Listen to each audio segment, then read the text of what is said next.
નમસ્કાર મિત્રો, વિડીયોમાં તમારું સ્વાગત છે। જી હા મિત્રો, અત્યારે હાલના મોટા અને મહત્વના સમાચાર સામે આવી રહ્યા છે। તો મિત્રો, સમાચારમાં વાત કરીએ તો લાલબત્તી સમાન કિસ્સો સામે આવ્યો। સોશિયલ મીડિયાના માધ્યમથી અજાણી વ્યક્તિઓ પર ભરોસો મૂકવો કેટલો જોખમી હોઈ શકે છે તેનો એક ચોંકાવનારો કિસ્સો અમદાવાદમાંથી સામે આવ્યો છે।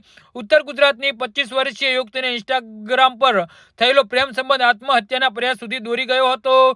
પ્રેમીને કહેવા પર ઘર છોડીને ભાગી આવેલી યુવતીને લગ્ન બાદ કેદી રાખી શારીરિક અને માનસિક ત્રાસ આપવામાં આવ્યો હોવાનો આક્ષેપ થયો છે।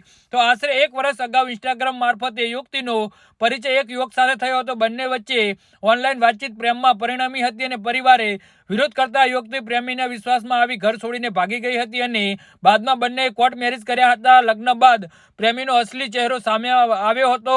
યુવતીનો આક્ષેપ છે કે તેને અમદાવાદમાં એક રૂમમાં 3 મહિના સુધી કેદ રાખવામાં આવી હતી તેમજ તેને સતત નશાની દવાઓ આપી બેભાન જેવી સ્થિતિમાં રાખવામાં આવતી હતી અને આ સ્થિતિમાં તેની સાથે બળજબરીપૂર્વક શારીરિક સંબંધો બાંધવામાં આવતા હતા। તેમજ યુવતીને ગેરમાર્ગે દોરવા માટે એવું કહેવામાં આવ્યું હતું અને માતા પિતા અને તેના પર કાળો જાદુ કર્યો છે, જે દૂર કરવા માટે આ બધું કરવું જરૂરી છે।